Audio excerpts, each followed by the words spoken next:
en contra de esas políticas neoliberales, como ya lo han mencionado, por parte del gobierno actual. ¿Qué otras acciones vienen de por medio, ingeniero? Obviamente las organizaciones sociales en distintas provincias hemos venido también cumpliendo varias actividades, pero hoy nos preparamos para la convención del 25 de julio. Ok. Esta convención se va a realizar en la ciudad de Quito la próxima semana y vamos a discutir 4 puntos que para nosotros son muy importantes. Primero es responsabilidad de los trabajadores, de sus dirigentes, darle a conocer a sus bases qué contiene la famosa Carta de Intención número 23, suscrita por el gobierno actual y el Fondo Monetario Internacional. Y evidentemente que esas cartas de intención van en la línea de seguir afectándole al pueblo ecuatoriano. Segundo, el tema de las, ¿Cómo cuáles, ingeniero? lo, que Es ya se ideal que la gente conozca lo también. que ya se ha venido dando y lo que es lo más fuerte, haberse incrementado el IVA del 12 al 15%. Segundo, haber aprobado la misma famosa ley económica urgente donde se plantean la inversión en el tema de las zonas francas y que esos sectores no van a pagar impuesto a la renta por 5, 10, 15 años. Y lo creo que lo más grave es el incremento de los precios de los combustibles, que es un incremento mensual. Ya No, subió ya 3 subió, centavos, ¿verdad? De ya dos setenta y subió dos a los setenta y 26 cinco. centavos la primera alza, luego volvió a subir el 11 de julio y el 11 de agosto vamos a tener el precio más alto de este año, $3.03 el galón de acuerdo a la misma proyección. Entonces, no es de que se subió los 26 centavos y ya sino que esto va a seguirse incrementando y el perjudicado es el pueblo ecuatoriano, el consumidor. Al incrementarse los precios de los productos de primera necesidad se genera especulación y nosotros decimos los principales afectados son los 5 millones de ecuatorianos que tienen que subsistir con $1 al día. Y entonces es necesario que conozca esto la gente. Es necesario que la gente conozca que el presidente la semana pasada, a través del decreto 325, baja a cero el tema del impuesto a la salida de visas. Cuando este impuesto en el 2022 le dio ingresos de alrededor de $1.300 millones al pueblo ecuatoriano. Y entonces cuando decimos con las medidas agresivas neoliberales que perjudican al pueblo, ¿quién se lleva la lotería o el premio mayor? Son los importadores. Porque en el tema de los combustibles importamos el 70%, porque nuestra producción a nivel nacional en el tema de la refinería de Esmeraldas, Santa Elena y Suchufindi solo producen el 30%. Y entonces son los importadores los beneficiados con estas políticas y obviamente por un lado el tema de que siguen manteniendo los subsidios para estos sectores, por otro lado el tema de haber eliminado a cero o haber bajado a cero el impuesto a la salida de divisas y estos mismos sectores ya les condonaron multas, intereses y recargos por varias ocasiones, la exoneración tributaria y entonces eso es lo que nosotros planteamos, una política agresiva cuando hay alternativas y no se toma en consideración.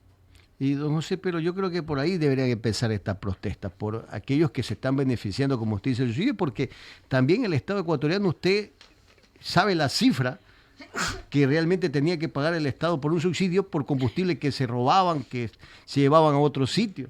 Entonces es correcto que haya también una focalización en ese sentido, como lo ha hecho una compensación el gobierno nacional para los sectores que sí deben tener subsidiado el combustible. Y en eso se ha manejado el gobierno porque no hemos visto, lamentablemente, las movilizaciones que ustedes hicieron no tuvieron el peso que hubiesen querido que tengan en base a si se hubiesen sentido afectados por el incremento o la eliminación del subsidio. A Y ver, yo considero que ahí también hay que ser consecuente. Usted sabe la cantidad de dinero que pagaba el Estado ecuatoriano por subsidiar. Usted, me imagino que usted no tiene un carro de alta gama para decirle, le afectó a usted. Que realmente a los que tienen estos carros vehículos de alta gama son los que han afectado, que de pronto pueden estar reclamando. a ver Pero no todo el pueblo tiene un vehículo de alta gama. Pues. primero nosotros hemos demostrado que no han existido subsidios, porque producir el costo del galón de combustible en nuestro país está alrededor de 58 centavos. ¿Ya cómo nos vendían la gasolina? A 2,40, 2,46. Entonces no han habido subsidios. Es cuento del gobierno. Porque los gobiernos no nos dicen la verdad. No nos Y dicen la entonces, ¿y realidad. esa plata que hablaban del pago del No, subsidio? no existen. hasta del 2022 hasta la actualidad, sí se generaron el tema de que el Estado tenía que subsidiar, pero no las cantidades de 3.500, 4.000 o 600 millones que nos habla el gobierno en los combustibles. Sí. Sino de 276 millones de dólares. De 276 millones de dólares. Y entonces, ¿quiénes se siguen beneficiando de los subsidios de los combustibles? Flotas pesqueras, bananeras, atuneras. A eso que entonces a esos no se les topa.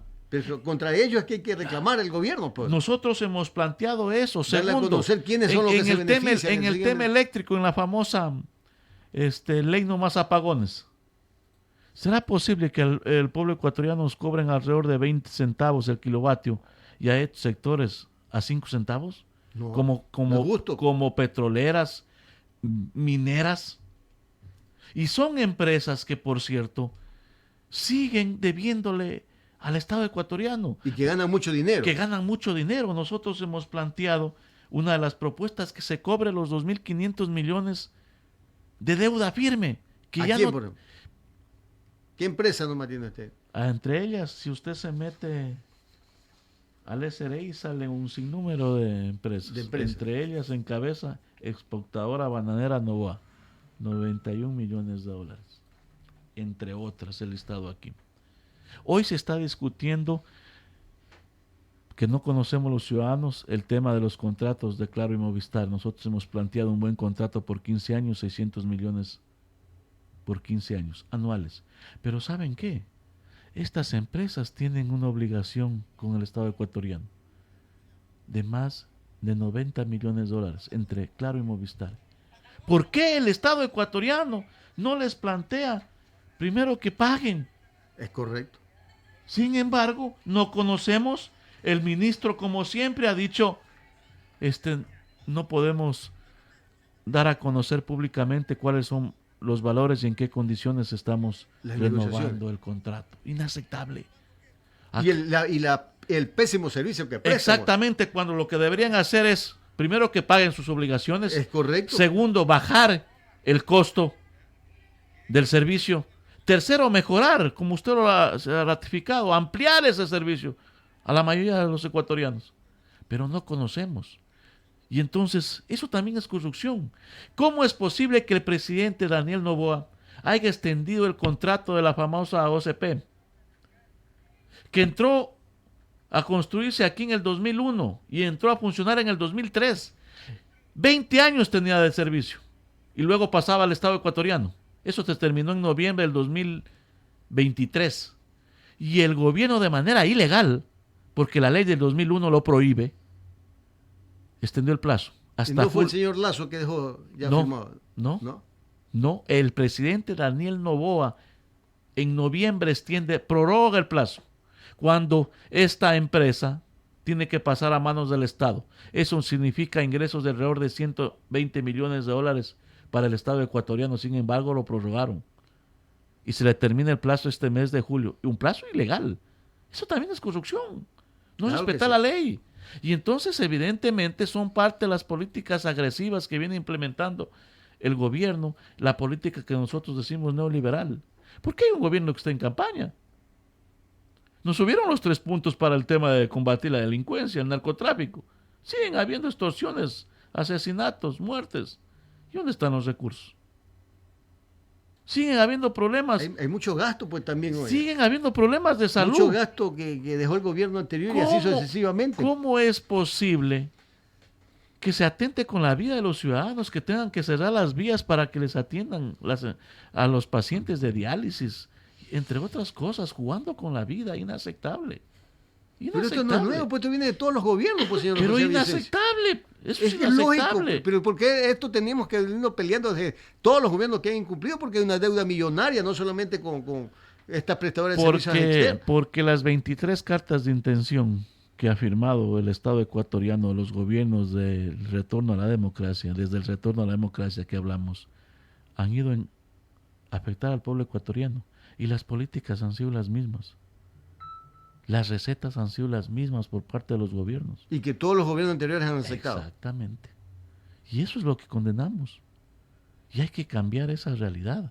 Entonces hay un gobierno que está en campaña, ¿Y cómo cambiamos esa realidad? discutiendo con la gente y eligiendo a gente consciente.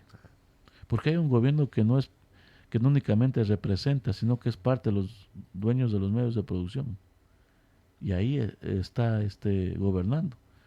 ¿Cómo es posible que no actúe con el ejemplo y que no pague los 91 millones de dólares que tiene el grupo? Pero el problema es que ninguno se lo ha cobrado, pues tampoco. Claro, pero que dé el ejemplo, está gobernando. Sí, dice que...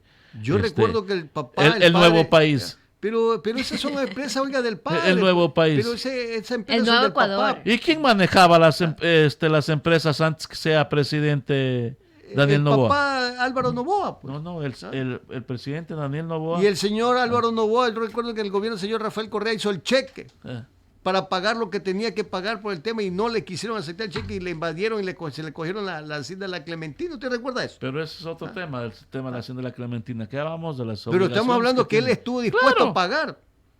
Y él siempre lo ha dicho y he publicado el cheque para... Y nunca lo Pero aceptó el sería gobierno. bueno que ahora publique el cheque y que paguen los 91 millones de dólares. Pero por eso le digo es que entonces esos gobiernos anteriores, ¿por qué no quisieron subsanar o sanar el tema? Pues, pues había una acción de querer pagar, pues. Un sinnúmero de cosas y por eso es de que nosotros obviamente también nos enfrentamos al correísmo.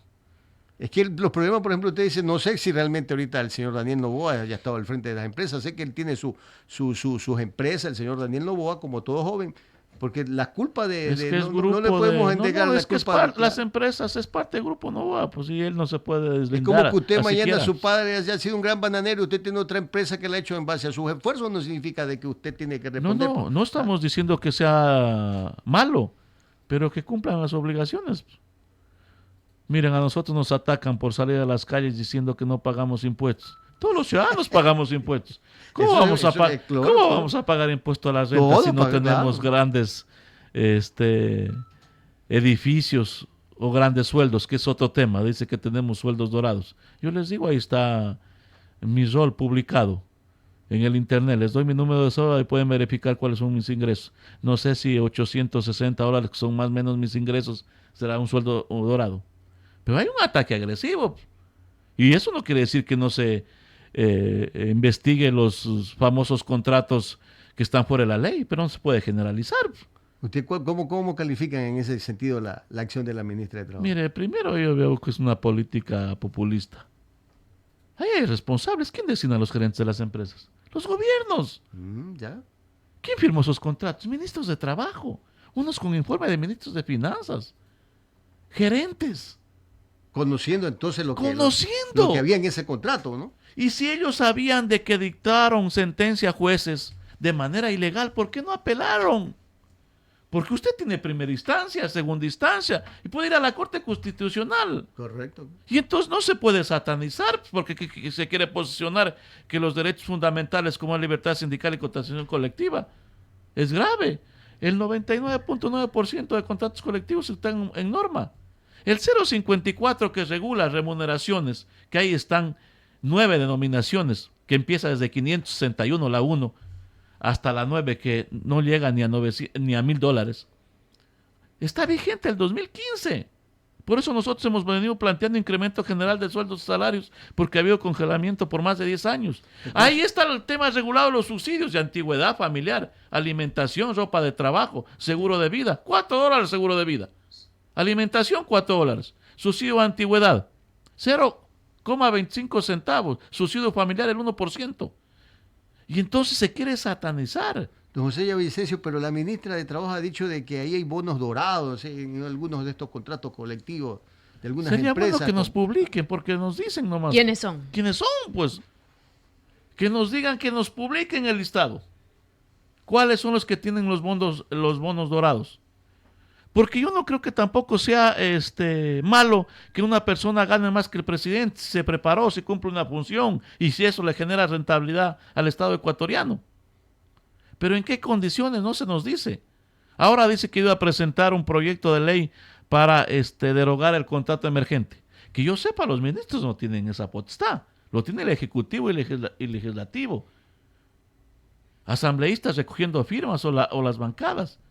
Y es un contrato emergente que se aprobó en la famosa ley humanitaria en la época de la pandemia. Pero a su criterio sí deben ser o no revisados algunos contratos colectivos. Deben ser revisados, pero no se debe satanizar. Ya, Porque la correcto. contratación colectiva y la organización sindical son parte de los derechos humanos, parte de los derechos fundamentales. Porque hay otro tema, que se investiga a los que han actuado de manera ilegal, totalmente de acuerdo. Correcto. Pero no por eso puede venir la autoridad. No, Meter el saco a todo. a meter al saco a todos y segundo, a intentar de intervenir la organización. Eso es gravísimo en un Estado constitucional de derechos y de justicia social, porque la organización tiene autonomía. Y usted decide a dónde se afilia libre y voluntariamente, dice la Constitución. Y entonces, que los asambleístas le han pedido que intervenga una organización, es gravísimo. Eso no quiere decir, vuelvo y repito, que no se investigue y se sancione a los dirigentes. Pero no se puede en un Estado constitucional de derechos pretender ejercer tremenda decisión. Por eso digo que hay una prepotencia al aire de este gobierno. Porque sí se han beneficiado algunos dirigentes, como el caso de esta señora Argudo, por ejemplo, presidente del comité. Claro, que la de investiguen. IES. Vean, no, La familia dueña la de- denunciamos de- en el 2017 al ya. Consejo de A Participación ver, Ciudadana, que no haya de hicieron estar nada. una carpeta inmensa. ¿Y qué hicieron? Ah, mire usted. ¿Qué hicieron? En el 2017 la denunciamos. Porque obviamente habían denuncias Tenía de los padrino. trabajadores. Entonces, que se investigue. Porque hay algunos padrinos de varios gobiernos de turno que han actuado. Ya me imagino, Entre ya. ellos hasta presidentes de los consejos directivos del IES. Diga Ay, nombre. ay, ay. diga Ah, carajo. nombre. Por ahí han pasado algunos hitos. Entonces, eso no es nuevo. Que Son se amigos de investigue. todos los gobiernos. Y si sancione, claro. Porque, ¿quiénes formaron la CUI que son parte de estos sectores? Que El son los que- correísmo en Sus el 12º amigos. piso. Sus amigos. Mire, CENEL, CELEG, Petroecuador, CNT. El señor Chica es del CNT, parte de la CU creada en el 12º piso del Ellos Ministerio del crearon Trabajo. la CUA, el señor Richard El Gómez. señor Gómez. Y hoy lo Que tienen con, ustedes que con ahí en apoyo, no como tenemos delegado, nosotros, como con trabajador, apoyo está del como representante de los expresidente trabajadores. Lazo, Ya ver cómo es el asaltó tema ahí. la vocalía del IES con jueces corruptos de bolsillo como el de Quevedo, que hoy está en el caso Purga, que le dispuso que lo posesionen de manera ilegal. Y no hay cómo hacer un tipo de La acción Corte que vaya... Constitucional no se pronuncia, por eso es lo que condenamos también el tema de la Corte Constitucional. Está presentado, hay una acción de protección sobre de cómo asaltó la vocalía del IES. ¿Y la Corte qué ha hecho? Ahí tiene la Corte el tema de la ley humanitaria que se elimine el contrato emergente. Ahí tiene la Corte Constitucional el tema de las demandas del IVA, porque no es ¿Qué solo tiempo tiene eso en la Corte? Disculpe. en el tema Por ejemplo, del asalto de la vocalía del IES. eso fue el año pasado. Ya más de un año. ¿Y qué tiempo debe la Corte demorar en hacer un pronunciamiento? ¿no? Caramba, siendo un tema muy complicado, debería actuar inmediatamente. Inmediatamente allá. Sin embargo, no lo ha hecho. Tema del IVA, ya estamos varios También meses. presentado, Ya un claro, año, así entiendo. es, presentado una acción, claro. de No protección. un año, sino ya más de 6 meses. El tema del incremento del IVA. 4 meses. 4 meses más o Hubo una menos. acción de protección, claro. Y no dice nada. Y hay un montón de demandas, no es que únicamente ha presentado el FUD. Perfecto. Entonces, que son temas de que deberían actuar. Porque para otras cosas son hábiles. Así es. 7:58 minutos.